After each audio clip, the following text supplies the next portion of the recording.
Welcome back to Roadside Nuggets, folks. It is equinox time, and Bet is kicking everybody's butt right now in these moments.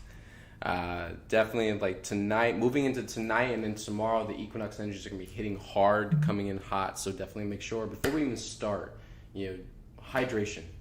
Number one key for anything as far as your body. This energy is meant to cause a lot of detox, a lot of release, a lot of purging, a lot of just getting things to the surface. The more fluid you have in your body, the more hydrated you feel, the easier the process can be for every single one of you if you just simply abide by this one simple process. Just drink water.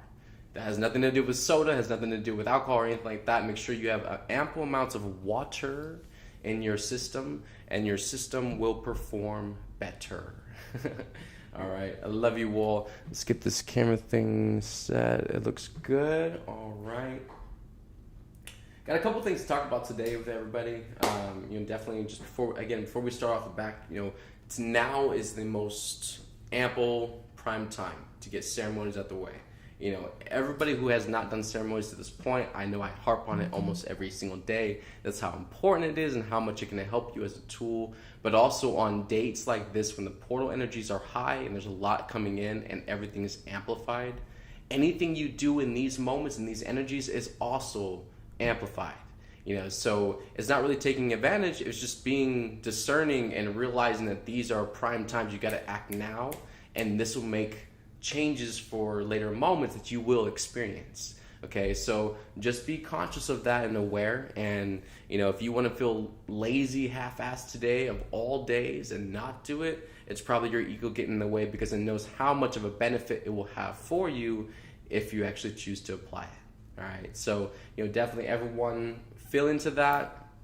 If you haven't gone down that road in a moment, probably is the best time now to get this energy out. The moon is almost pretty much full at this point.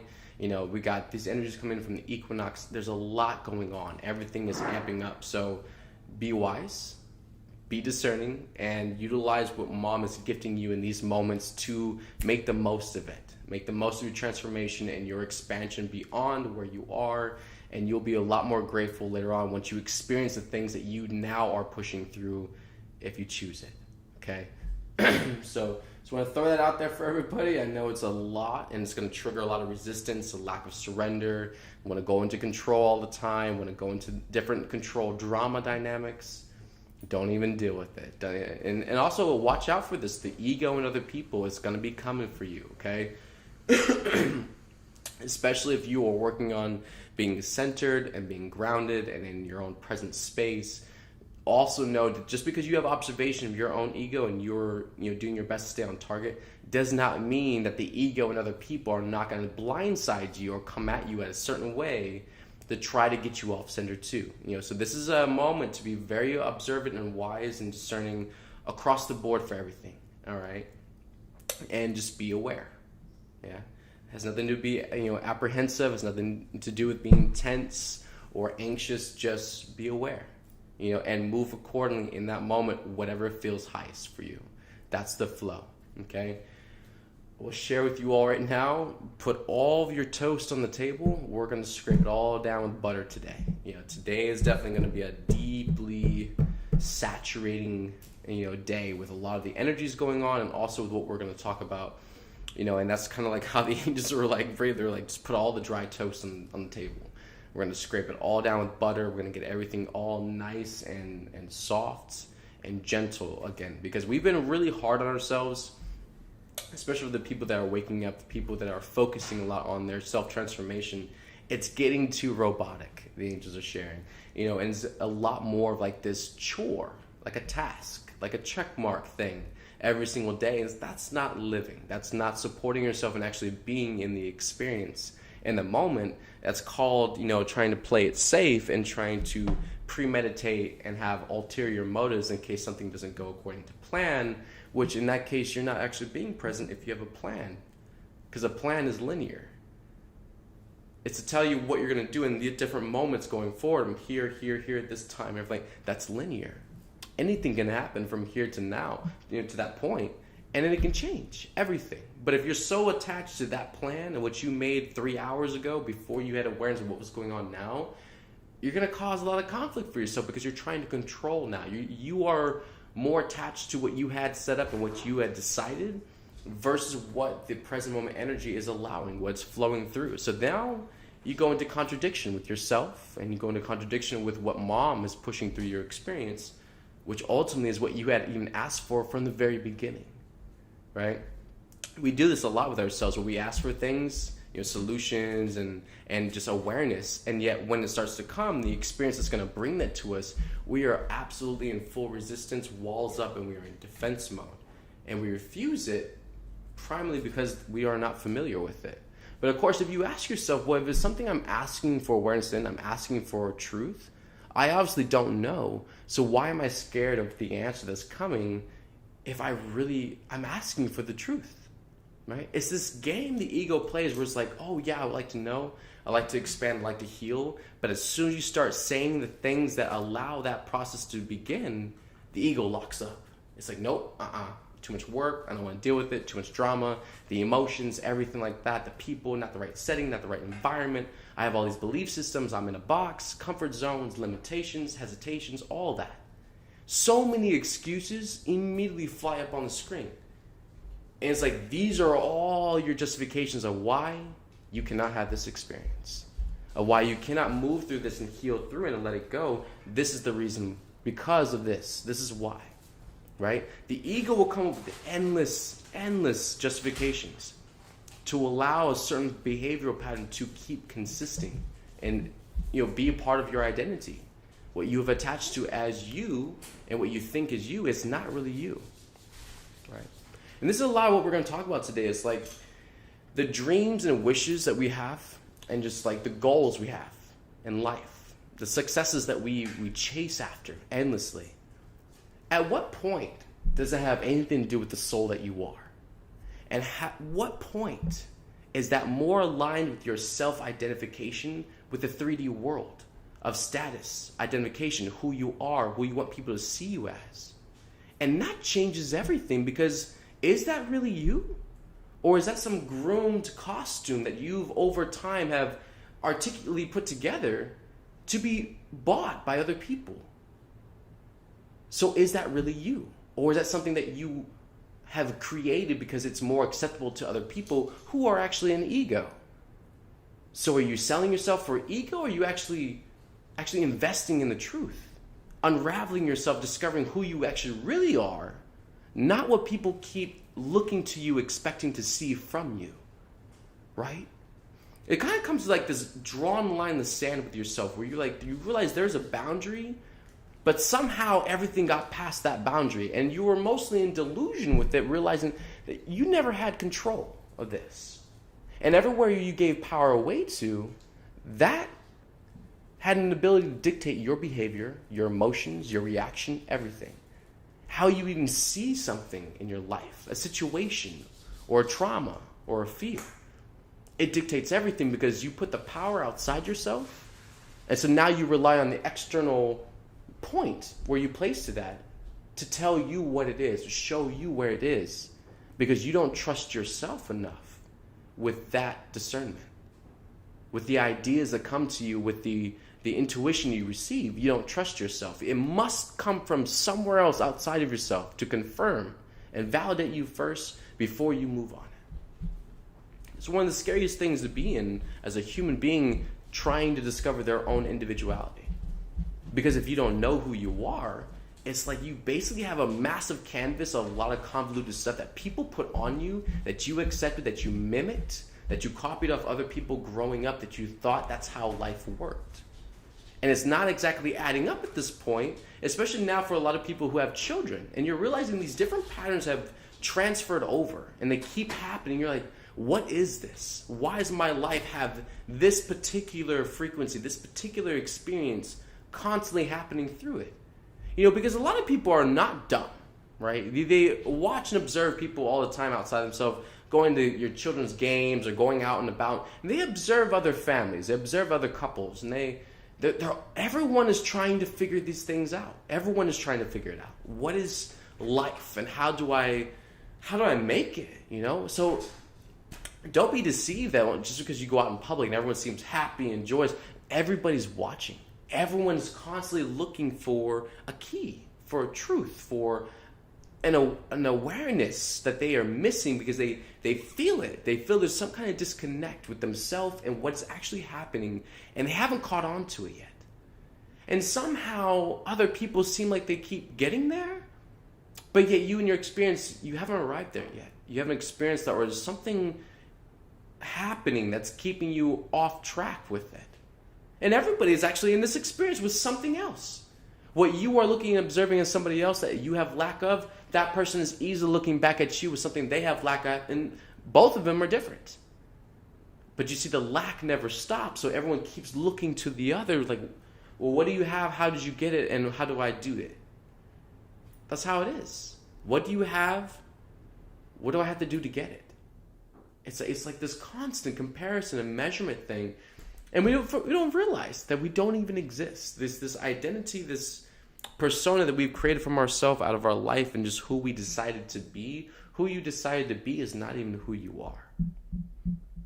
Your name, your job, what you do, your skills, that's not even who you are. Because you are so multidimensional, you've existed for so long that human means is a very bare minimum of what you are capable of.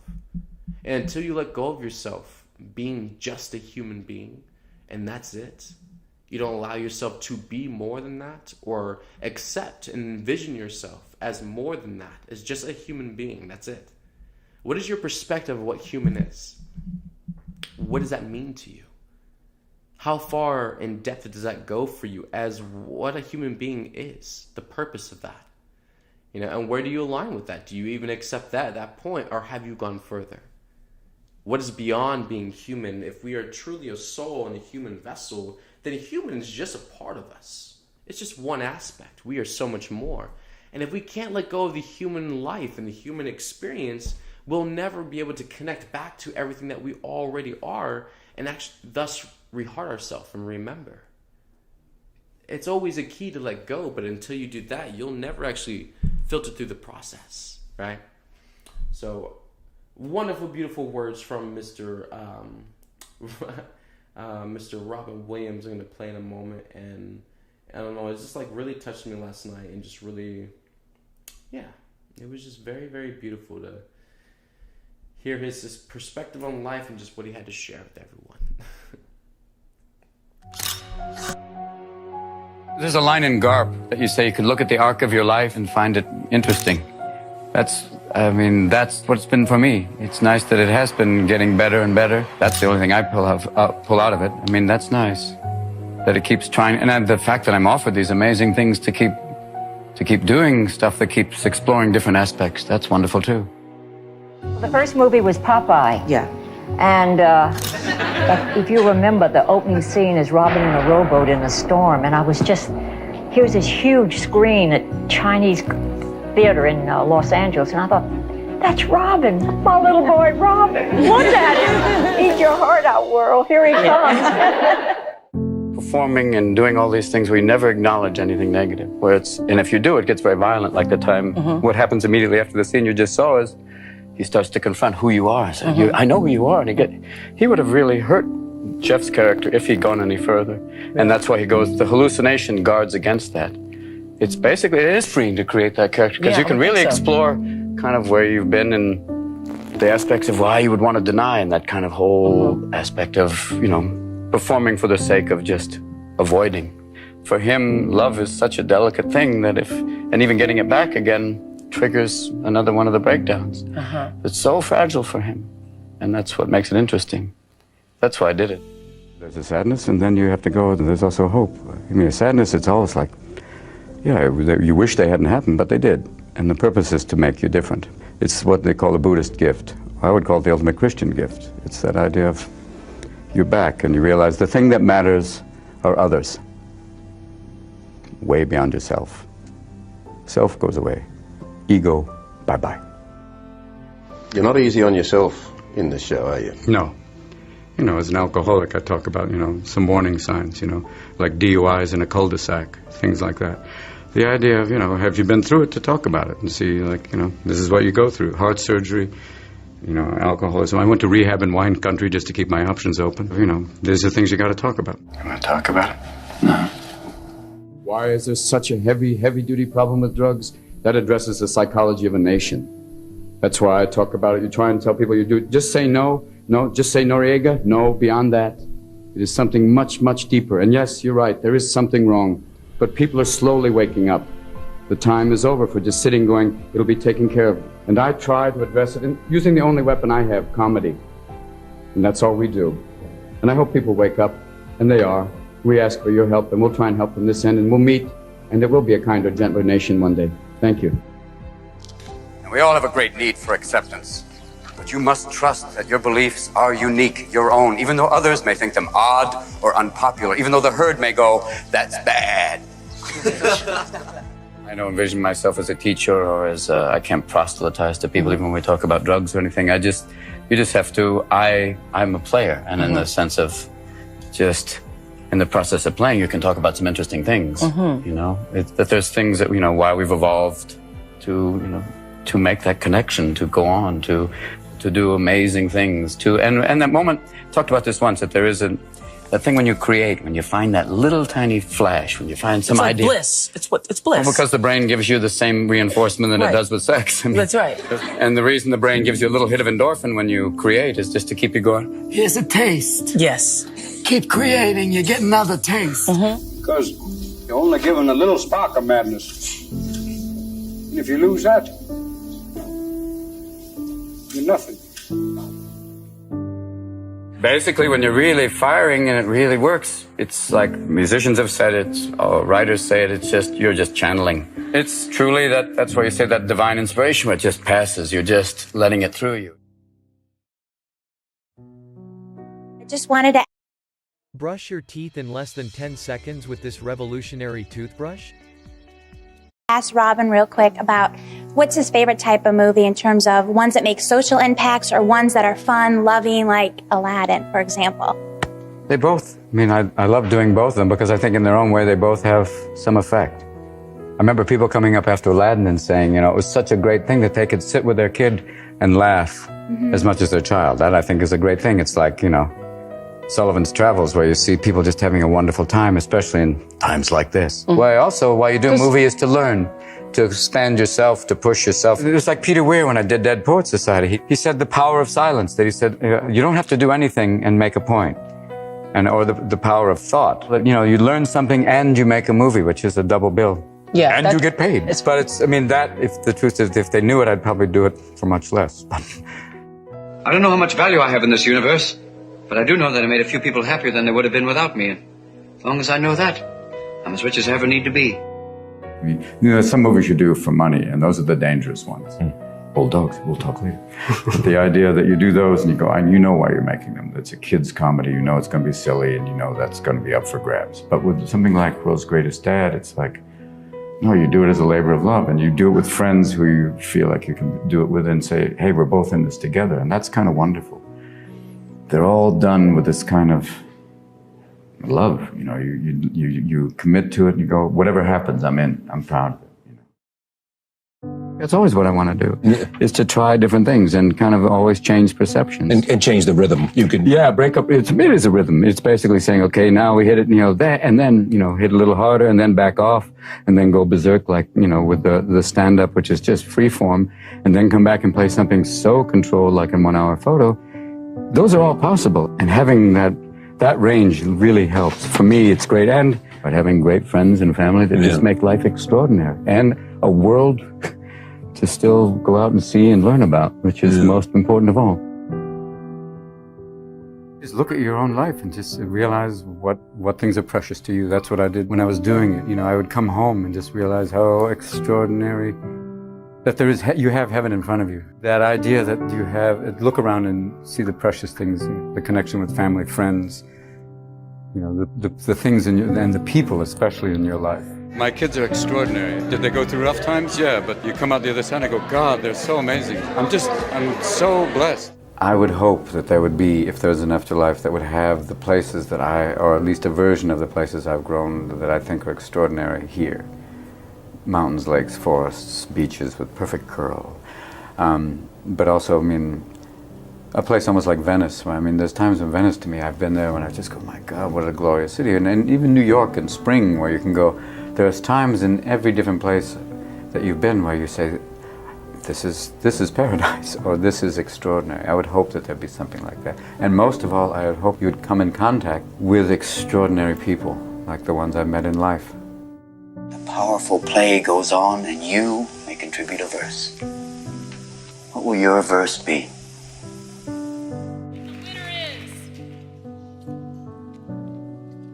Robin Williams, this is now time. What do you think your legacy will be? God knows. I don't know. They had a thing recently when they showed a clip of all the HBO specials I did, and it was like going, I'm still alive. Why are they doing this? I don't know what my legacy is. Is that that I had a good time, and I think also that I've tried different things throughout my career. And I hope to keep doing that, and to keep working with interesting people. Make your life spectacular. I know I did. Just keep going. Find that thing you love, because it's tough work. And my father gave me this advice when I said I wanted to be an actor. He said, have a backup profession like welding.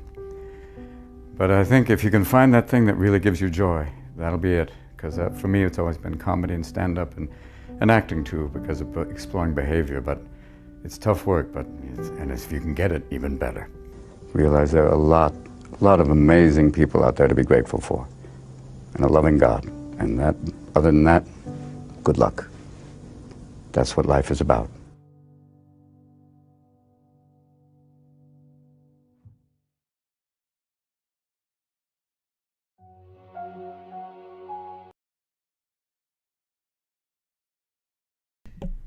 We love you, Robin Williams, so very much. And this is awesome. It's awesome listening to Robin, like just how long ago those videos were dated back to, and just like listening to how conscious and aware Robin was of just energies and just the human behavior and what was going on with people on this planet. And all he wanted to do was bring joy. All he wanted to do was like brighten everyone's moods, like lift them up. He could see everybody was in pain. He could see everybody was suffering. And all Robin wanted to do was like, and that's why he was so good at, acting and comedy, is because he understood the suffering everybody was in. And so he could flip it into a higher, more comical way to where he could help people heal through that way, through laughter and just releasing it that way and seeing things that way. It totally changed people's lives and the perspective of how they could see their pain and just what they were fighting with. And Robin could understand that and connect with each person that way. It was just beautiful, and that was his purpose. His perspective on life was, if you can make someone happy, if you can make quite a few people happy, you've done something. The whole purpose is why you're here is not for yourself. It's for the betterment of other people. It doesn't mean you dismiss yourself, but you are here for the betterment of other human beings, and especially the human beings that are not in your experience. They don't have it as good, or they're not doing so hot. They're suffering. They're going through it pretty hard. You are definitely here, for their betterment, to assist them, to teach them, to show them a better way of living human life, because they just don't know. And you can't fault people or judge people because they don't know. It's called innocence, people. And everybody's innocent.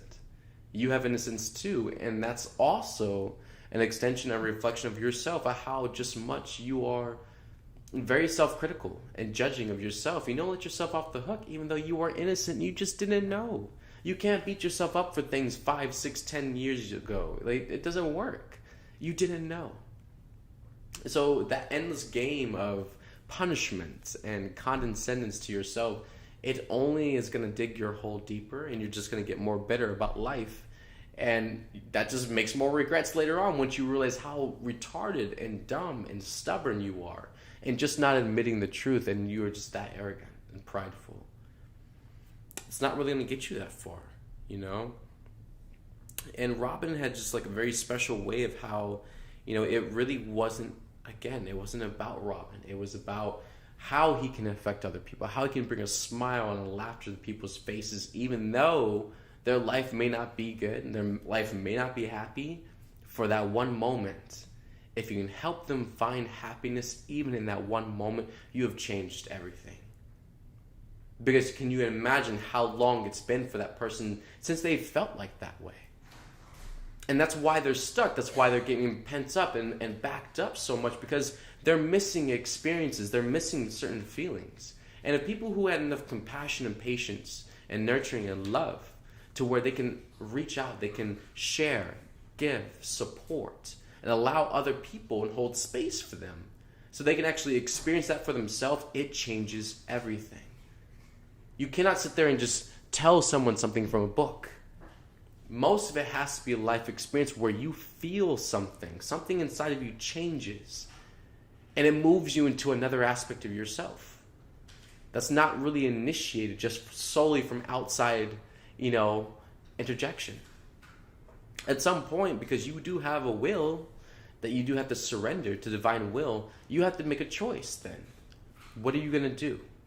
You can only know so much information. You can only be so aware. You can only wait and you can only prepare so much. But at the end of the day, you still have to make a choice. And are you going to make a choice? Or are you going to keep distracting yourself and dismissing it, like, oh, well, I gotta plan more. I got to get ready more. I got to prepare. It's like, do you really? Or you're just hiding the fact that you don't want to embrace what's going to come inevitably, right? We have to get out of this place of where we fear knowing our own truth, because we are that truth already. Really what we fear is the lies that we told ourselves, that we don't want to accept that, like, yeah, I did that. I believed that. I accepted it. I made myself a martyr out of that completely. And that stuff, it digs deep. But if you let more go of who you are and what it means to you, it's like, we got to do this today. Okay. And when I say today, I don't mean like right now, like today, like all to get it off the table, but like have that perspective of today, not tomorrow. We're not constantly putting things off anymore. We're not waiting forever. We're not planning later on in the week. These things, when it comes to you, they need to be more present moment. Focus on them now. Directly, assertively, face them now, because that will compile later and it'll be a bigger thing. Well, we see ourselves and how we, allow ourselves in this life to embrace who we are. It's a big thing, because we've been running for quite some time. We've been fighting a lot of things, trying to figure things out for ourselves, also trying to make other people happy, trying to be there for other people, trying to make something out of this life, trying to have some massive understanding of why we're here and why things are even the way they are. And we get too sidetracked with the analyzing of it all and trying to think that life's going to feed it to us in that way, where it's just going to be a bunch of information, and someday it's going to come across the table and you're going to be able to read in script, oh, this is what's happening. No. You got to get out there. You got to touch and feel and talk and see and hear through the experiences for you to actually start going through the changes and actually starting to understand, to intellectualize and integrate with the energy, so you do change, so you do shift. So you have to allow new experiences than you've been allowing before in order for new changes to occur that didn't happen before. It's like an equation. You got to let new in order for new to happen. But if you keep just letting just familiar, stagnant, same old broken record stuff, it's going to be the same in the results. You have to be willing to change. You have to be willing to get out of your costume and your mask that you've accepted your whole life and realize that you can be different at any moment, and that more difference you become, the more you are changing and growing and evolving, because it's not what you told yourself originally, which is the most important thing, is letting go of everything you told yourself and everything that someone told you, right? If we're going to a new reality, it's not that you're wrong completely, that you don't know anything completely, but if we're going to a new reality and everything's changing, then obviously everything in your understanding has to change too. We get to 5D and everyone's still glued to 3D. It's like, how is that going to work? You're in a different reality. So we have to start letting go now before we get to 5D, because we can't go into 5D still program and condition to 3D. Two very different dimensional planes, right? So this is a lot of that process that we are undergoing now, is where we are shedding the belief systems, shedding the control, and just our own projections of what we think it's supposed to be, how our life is supposed to happen, and just what we're supposed to look like in that whole scenario, almost like it's a movie. God didn't bring you down here just so you can play out a play in a Hollywood show production and you can get credits and rewards. I'm sorry, you're here for far much more than that. And your role, in a lot of moments, to the ego is going to look nasty. It's going to look a little messy and chaotic. But guess what? You're not here for you. You're here for the greater purpose. And the greater purpose says we got to get everything moving. So if there's one vessel, 20 vessels, 50, 300 vessels on this planet that are willing and in surrender to allow the highest to occur through their vessel, people, that's big, that's massive, that's big roles. Where we constantly are just constantly comparing and externalizing everything outside ourselves. Well, they're not doing it, they're not moving, they're not saying what we're saying, they're not letting anything happen, they're not showing anything. It's like, quit basing what you do off of everything and everyone else. That's probably why it hasn't happened yet, because you're still waiting for it to happen to you, right? Step back. Realize you are the empowered one in this moment. You are the one that is chosen by God to be here in this moment. What are you waiting on other people for? What are you waiting on other people to initiate or instigate certain things to happen for you to all of a sudden feel motivated to participate? How about you be the gunshot? How about you let it ring and then let everybody else find it and figure it out and help guide them? Can you step up for once in your life and realize that God has empowered you and has trained you for these moments?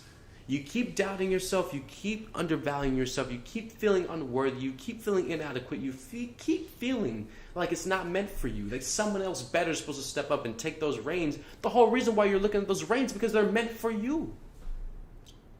Everything within your awareness is meant for you. So if it's in your awareness, it's not meant for somebody else. Nobody is coming to pick that up. That's for you, my love. You have to get the balls and pick that up. Because it's meant for you. It has your name on it. That's your divinity. That's your opportunity to rise further. And you can't be scared to pick that up. We're here to grow, expand, and evolve and become more. And you cannot become more and if you're not taking those chances and stepping up. If you're not having faith, if you're not trusting in mom, right? What is the purpose of even being here and becoming a master of love, becoming an energetic master, becoming a God, co-creator with God? Are you a God? Are you acting like a God? Are you living like a God of love? Are you showing that? Is it in your intentions? Is it in what you are pushing out in your effort? Is that a God of love? Ask yourself. And don't be afraid of the answer. Because if it's not, all that means simply is you just need to adjust yourself into the right alignment so we can start becoming that truth. Don't say one thing and yet your lifestyle, what you're applying, how you are physically living is showing something else. That's contradiction. That's hypocrisy. We can't be a lie, people. God is not happy with liars. Truth. This is where we have to bridge that gap, and this is where we have to face ourselves, because this is the middle point where we haven't accepted. And this is why we're not able to be accountable and responsible. This is why we are living with the delusion and the lie rather than with the truth, because we haven't even accepted it yet. These things are so much bigger beyond you and me, and they're not personal to you and me either. However, the acknowledgement of it, the energy of it, has to come through somebody. So please, by God, will somebody please accept and be accountable and responsible so we can go home. We cannot sit on this planet with 8 billion people crossing their arms saying, no, I didn't do that. I'm not responsible. I'm not at fault here. You know what? You're still living and breathing on the same planet everybody else is. So at some point you had a participant role in all of this. Whether you watched it happen, you heard about it, you knew about it, or you were actually practicing it, somewhere along the line you were involved. And you cannot sit there and measure and compare and say, well, this is worse than this, so then I'm good. No. We're all accountable. And this is where the immaturity in the child just comes out, where it's like, well, like this and this, and pointing fingers and blame and projections. Like, did that help the children? Did any of that for the last couple of decades help out the children that we pulled out of the tunnels at the beginning of the year? Did anyone forget about that? How they pulled thousands and thousands of children out of the tunnels. Children with no mommies and daddies. Nobody to protect them, no one to keep them safe. Children who nobody knows who they are, but they're children. They're born in this world, they're real, they're physical, and they are children. Yet where they were, how they're treated, and how the state we found them in. Is this the country you want to raise a better world in? Does it look like the foundation that you want to create a better life in? No. So what are you worried so much about investing and trying to prepare for a better life if the entire foundation itself is shit? If the very foundation itself is the reason why all this exists, the reason why pain and suffering, the reason why children are even going through the trauma they're going through, if this is the reason, this is the foundation we built this country on, what are you doing investing further into it? What are you doing planning 5 years out? What are you doing trying to figure out what you're going to do to create more money in abundance? What are you doing? Have you gotten so lost in the survival mode and trying to fend for yourself, trying to make sure you are going to make it in what? What are you going to make it in? Did you ever stop to actually feel into that? What are you going to make it in? Instead of worrying about, am I going to make it? Am I going to survive? Am I going to have enough? Did you ask yourself, what am I going to have enough in? What's the environment? What's the world I'm going to have enough in that I'm going to make it in? Because at that point, it will ring very loud and clear to you that this is not the point. This is not the whole reason why you're here, is so you can have this plush bubble around you where you just make everything nice and content for yourself, while the rest of the world is falling to shambles and burning up. It needs your interaction, your participation, your voice, your expression, your discernment, and wisdom for how you've walked through life. How can you support the situation? Humanity has gotten way too much into this onlooker energy where people are just onlooking. That's all they're watchers. They're just standing there like spectators the entire time. Oh wow, this is going down. Yeah, did you see that happening? And then pull out my phone and then record and take some snapshots. It's like nobody is responding anymore. Everyone's in like this de la la, like deja vu, just trance. And they're just stuck like, oh wow, look at that. Like everything's a freaking zoo attractment. Like, what are you doing? These are human beings. You're not in a zoo. You're not going around just like gazing at things in their natural habitat. Nothing is natural. Nothing in this entire world is natural habitat for us. We have demolished it. We have corrupted it. We have tainted almost everything on this planet. So much to the extreme where we don't even recognize it in its purity, which is what is allowing people to manipulate and deceive us, because we don't know what is pure. We don't know what is divine. We don't know what is pure whole truth yet. Because humanity is waking up, coming to that. So all the while we are going through that transition, there are people who are aware of this, and they're wolves. They are wolves in sheep's clothing, and they are preying on every single person that is able to be manipulated and deceived, because they know you don't know.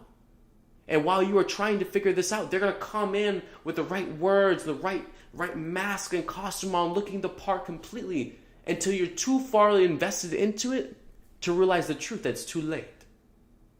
Because this is how much we've externalized ourselves so much when we don't trust our own actions. We don't trust our own thoughts. We don't trust our own feeling. We need things outside of ourselves to tell us yes, no, confirm, be the reason why you made a choice. Can you make it for yourself? That's the whole point. If you cannot even get to that point with yourself, how lost are you? How did you get to this point where you can't even make a simple choice on your own? That's scary. What is going on there with anxiety, distress, distrust, doubt, lack of faith? What do you keep telling yourself as a reason of why you need somebody else to tell you what it is? What is going on, right? And people get so much into like this whole like, well, you know, I'll deal with that later. Or I just don't have the time for this. Why work a lot? Why I have to focus on this? So I won't look at this. I'll deal with. You cannot pick apart this, just like you pick apart yourself. Okay, the self-chastising, the self-criticism you give in yourself, the harshness. That's what you do. And this is exactly how you handle your situations where you're like, well, I can't deal with that, which means I can't deal with me right now. I'm going to only focus on this. Because that right there is you. And this is you. And this is you. All of this is you. And you can't sit there and pick different points and be like, well, I'm ready to deal with this part of myself but not this. Love, it's all one. And the more complex and the more separated you make yourself internally, the more confusing it's going to be for you just to have a simple idea.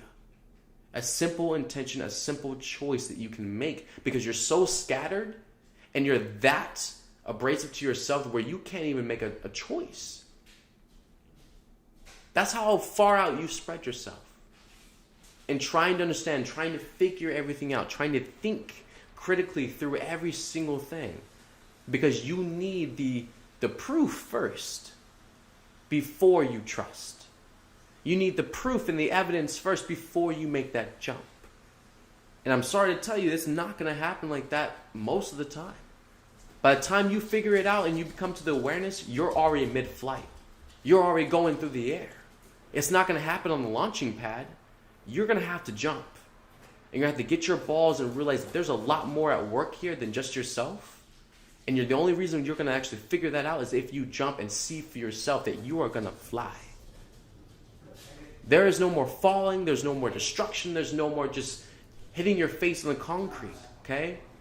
How much in this do you feel God is actually supporting?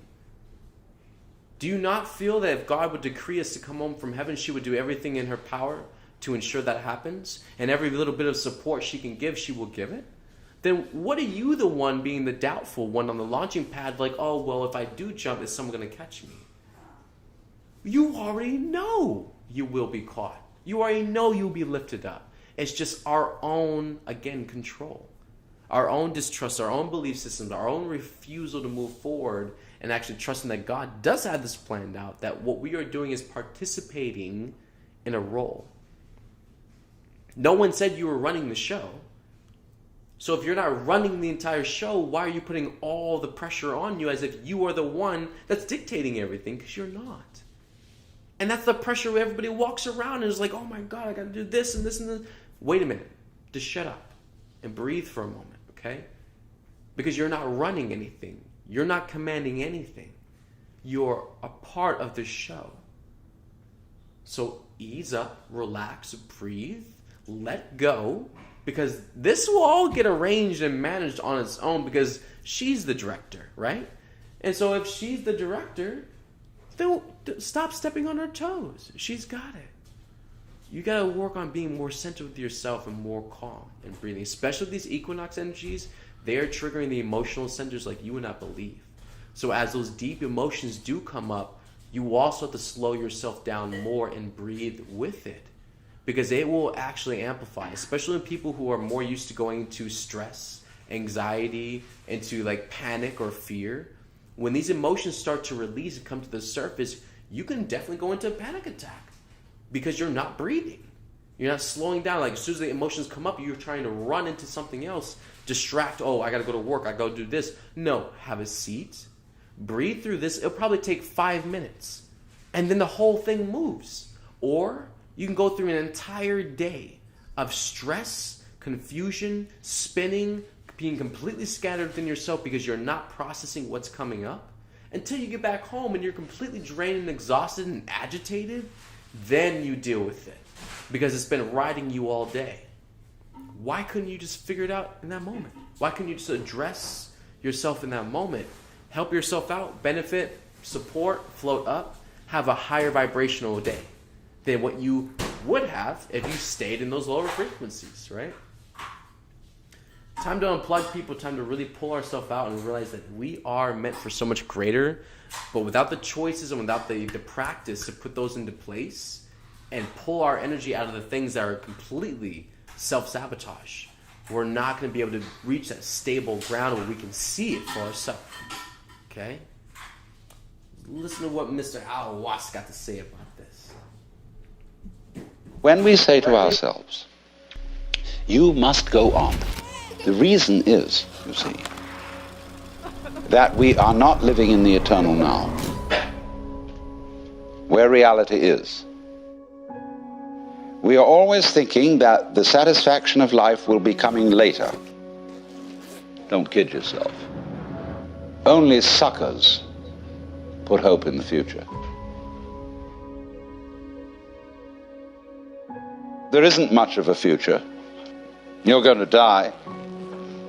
So, therefore, this hope for the future is a hoax. It's a perfect hoax. Because you're not fully alive now, you think maybe someday you will be. Look, supposing I ask you, what did you do yesterday?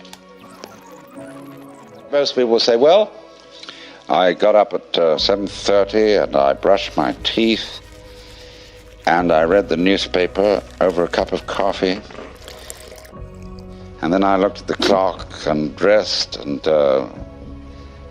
got in the car and drove downtown and did this and that in the office and so on, and you go on and on and on, and you suddenly discover that what you've described has absolutely nothing to do with what happened.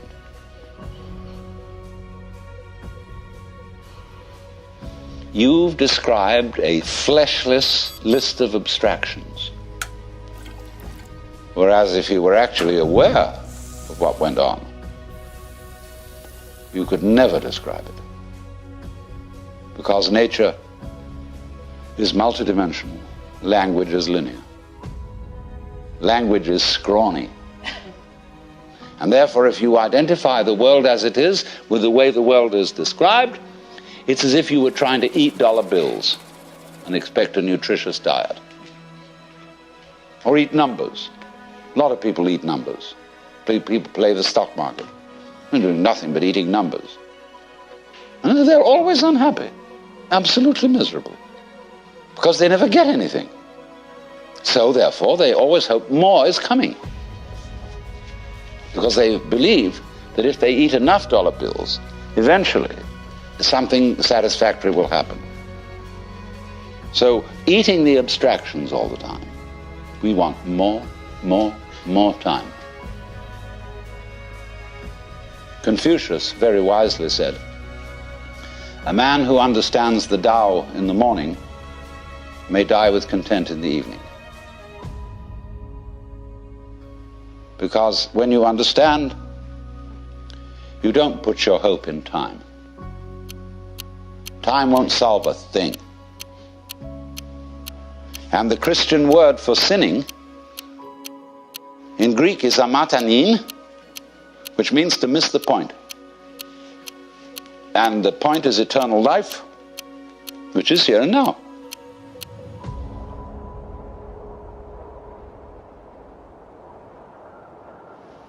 But until there is silence of the mind, it is almost impossible to understand eternal life, that is to say, eternal now. When you are fully aware and not thinking, you will notice some amazing absences. There is no past. Can you hear anything past, incidentally? Can you hear anything future? They're just not there to the plain sense of one's ears. Well, I remember in the Sermon on the Mount that Jesus said a lot of things about this.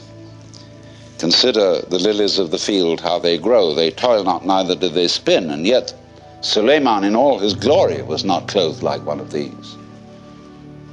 And if God so clothes the grass of the field, which today is and tomorrow is cast into the oven, shall he not much more clothe you, faithless ones? Wow. So, do not worry about tomorrow, saying, what shall we eat, what shall we drink, or how shall we clothe ourselves? Oh, the rabble seeks after these things. Sufficient to the day is the worry of it. Nobody ever preaches a sermon on that text. Never. I've heard lots of sermons. And never one on that one. Because people say, look, that's all very well because Jesus was the boss's son. And he knew, you see, that he was really in charge of the universe. And he had nothing to worry about. But we have to be practical. Oh?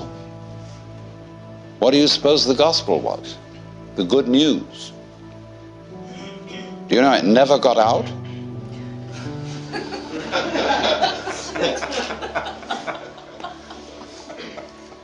You too are the boss's son. That was the gospel. Lots of people in India know that perfectly well. When you get to be a certain age and after you've studied long enough with a certain guru, then and then only may you realize this.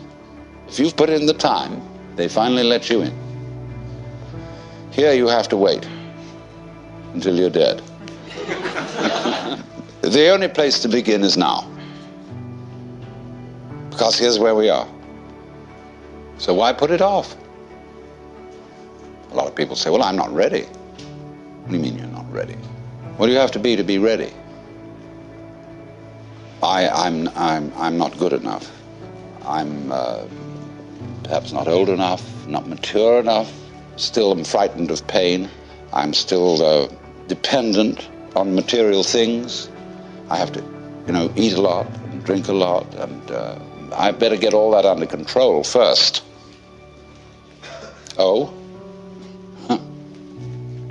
You want to be able to congratulate yourself for having gone through the discipline which is rewarded with realization. That is trying to quench fire with fire. Wouldn't it be great to have no fear? No attachments, no hang-ups. To be as free as the air. Wouldn't it be crazy to have that courage? And you look into yourself honestly, and you find that inside you're actually a quaking mess of sensitivity. Running away from the quaking mess. Escaping. You never can. There's nothing you can actually do to transform your own nature into unattached selflessness, because you have a selfish reason for wanting to do it. What does it mean that you can't do anything about it? It's singing loud and clear. The reason you can't do anything about it is that you don't exist. You, as you conceive yourself to be, that is your ego, your image of yourself, isn't there. It doesn't exist. It's an abstraction. Well, when you understand that, you're liberated. There's the happening, the suchness, yes, sure, you bet. But it's not pushing you around because there's no you to be pushed around. So, this illusion of the persecuted ego who is pushed around by fate, it's altogether disappeared. And so, likewise, the illusion of the ego who pushes fate around has also disappeared. There's a happening. By dying to yourself, by having become completely incompetent and found that you don't exist, you're reborn. You become everything. In the words of Sir Edwin Arnold, foregoing self, the universe grows I.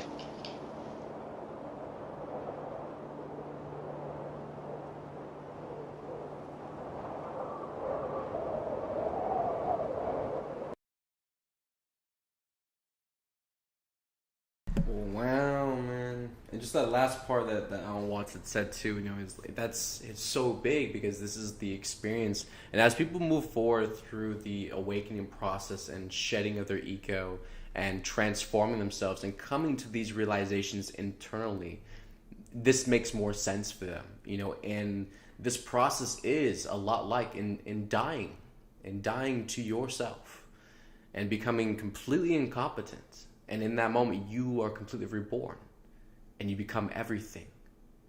This is why Mom was so adamant about let go of everything you know. Let everything that you've been taught, you've been told, let go of everything. You can't be reborn if you're still trying to pull something from the old with you through that transformation. You can't do it. It will not initiate itself until you have a let go of everything.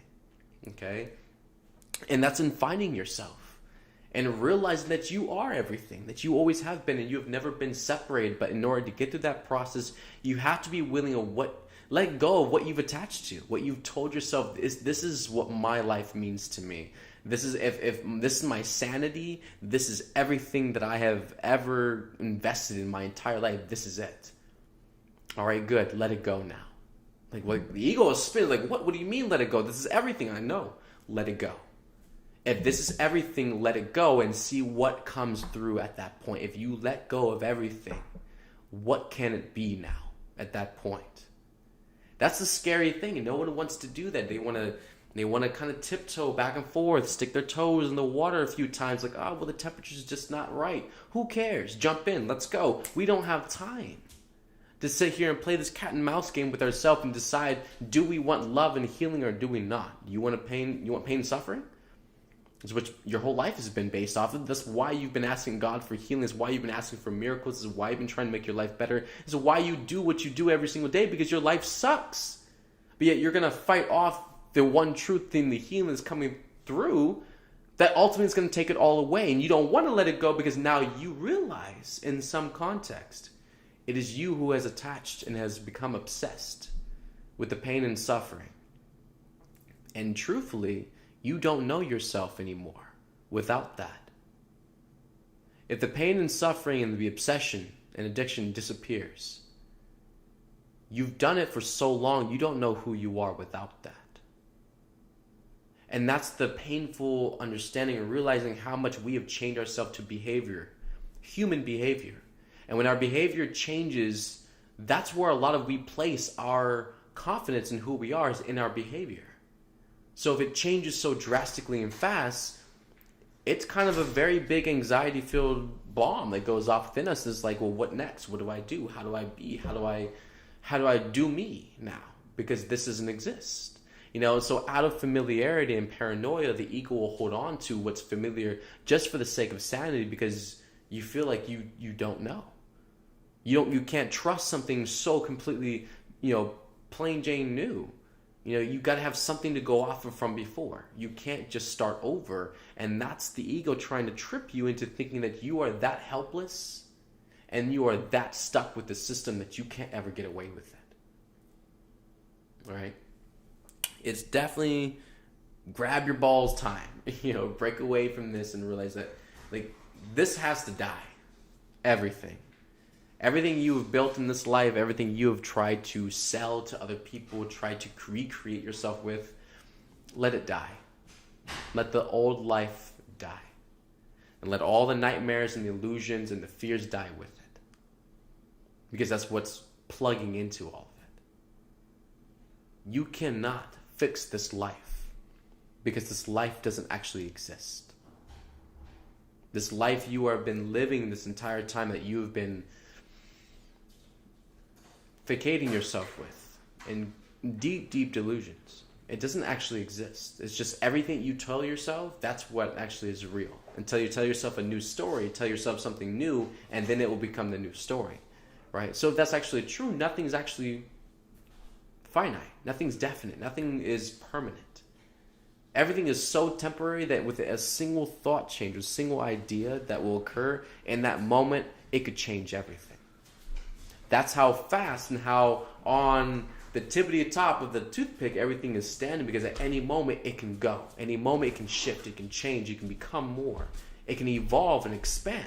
At any moment it just needs your choice, your intention, your trust, and you supporting that as well, because your belief systems are always going to combat that.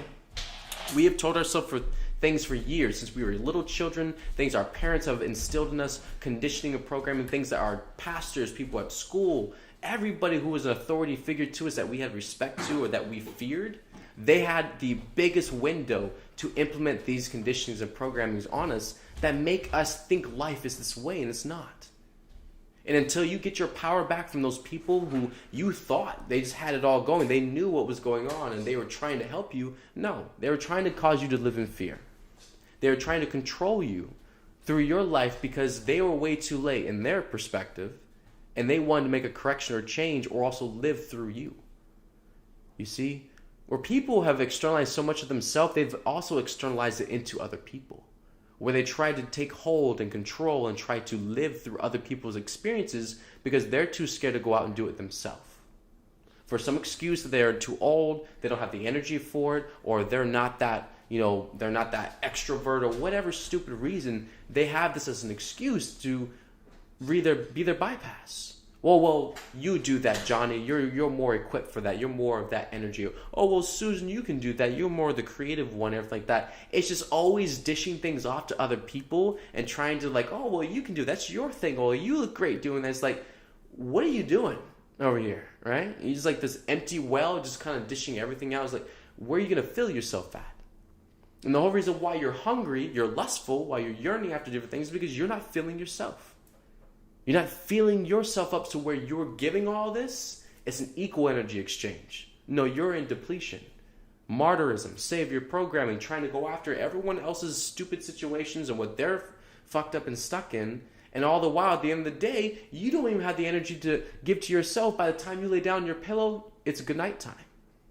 And all the time that day, you didn't even focus on yourself. You didn't give yourself love. You didn't even reflect on what you've been through for the day. It's been everybody else under the sun except for you. And now you're the one sitting here with the pain and the suffering and the heartbroken and all this stuff because no one cares. No one's doing this for you. Did you ever stop and ask yourself, am I doing it? Am I the one causing this to keep happening because I'm not giving myself this? So thus, if I won't give it to me, why would creation give it to me? It's all a mirror, right? And this is the stubborn arrogance that we go into where it's like, oh, well, if I'm not going to get it, then I'm not going to do it. Well, if you don't do it, you're never going to get it. It's going to be a constant stalemate. We'll go around and around and around every single time until, guess what? You surrender and realize you cannot combat love. You cannot resist love. You cannot push back love. It's going to keep building and building and building until it caves in on top of you. And you realize the entire time it was the answer. And all you were doing is just fighting off the truth because you were actually scared of what it was going to do, how much change, what's it going to take away, what am I going to lose, how different will I be? Who cares? If it's love, it's better than where you've ever been. So stop trying to fight and control God on the details and just stand back. Clear the field, let God flow in and show you what it's supposed to be like. Because until that happens, you have no intellectual ability to perceive that. It's new.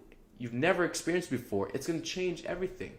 Therefore, there's no way you can know about it or have experienced it already if it hasn't happened yet. You can't play a contradiction with yourself and still say oh, well, yeah, I'm aware. No, you're fighting this stubbornly, tooth and nail. For what? What are you trying to win other than your own salvation? You see? You can't fight with momness. You gotta let go and gotta rise up, expand. Allow yourself to flow and be just in the space of constant gratitude and appreciation, patience, and nurturing for yourself. Compassion of the utmost, definitely though, for you. As we come to the end of this, and I love all of you who commenting on the stream, Igor, Marcel, hi. Oh, Jason Davis, Lucy. I love all you beautiful people.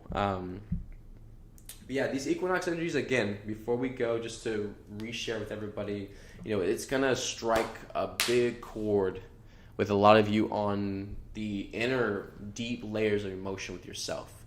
And that has a lot to do with your self-identification, how you are relating to other people, and just how, based off how you interact with people and your limitations, how far you'll go with love and forgiveness and just really being vulnerable with someone. All these different, they're all under fire right now, okay? I want to let you all actually understand this, everything in the emotional sector is completely on the table and it's getting hit hard all over the place.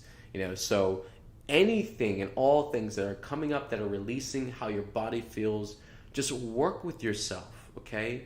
Be patient and just go with the flow, whatever you feel, whatever your body needs to do in a moment. If you don't feel tired, don't make yourself go to bed. If you feel super tired, don't make yourself stay up until, 5 hours later. Let yourself flow with your body. Your body is going through a lot of different changes. There's a lot of different moments where your body gets to a full point, it needs to process, integrate, then it can keep going. But if you're trying to put it on the steroids and keep forcing it, you're going to run into turbulence and you're not going to feel so well, okay? This has nothing to do with the slave master thing, trying to whip yourself across the finish line to ascension. God's not going to be happy with that, all right? You better love yourself, you better be patient, and slow it down, okay? Because the same amount of forgiveness and love and grace you afford other people, you better be giving it to yourself, okay? You ain't going to play God as a fool, and she can see everything, and you matter just as much as everybody else, so you better be respecting and honoring yourself just as much as you try to do for other people as well. Let it be an equal energy exchange. Honor yourself in your journey, okay? We're not lightweights, okay? Just got a lot of baggage, and the more you look at it and deal with it, the quicker we can keep moving on this path. All right, I love you all so very much. Thank you for joining us. We have live stream tomorrow morning at 6 a.m. Mountain Time and 8 a.m. Eastern Time with Buddha and Jeri. So, definitely love you all so much. So very grateful for your support and just being here with us today. And, the equinox energies are happening all the way through the night to tomorrow. So if you haven't had the chance to be outside today, definitely get that chance. Be out in nature, breathe, breathe in the nice fresh air, the energies that are coming in. Do a ceremony, burn it. Gratitude is one of the highest vibrations you can be in. So if you do a gratitude ceremony, write down everything you're grateful for, all the expansion, the lessons, the tests, everything you've had to break through and actually become now in this point. Write it all down. Just be completely grateful. That energy will help amplify and push so much through for you and help you manifest higher, greater experiences. Because why? You're acknowledging the ones you have now and you're grateful for it. Which changes everything from like the complainer, which is like bitches and whines about it all the time. Why is this way? No, let's just be grateful. Okay, let's focus on the highest. Let's be enthusiastic and positive and focus on the things that are benefiting and supporting us. And we'll give that our energy, and thus it will be our continuous experience. All right, we love you all. Be back tomorrow morning, and take care of yourselves. Mwah.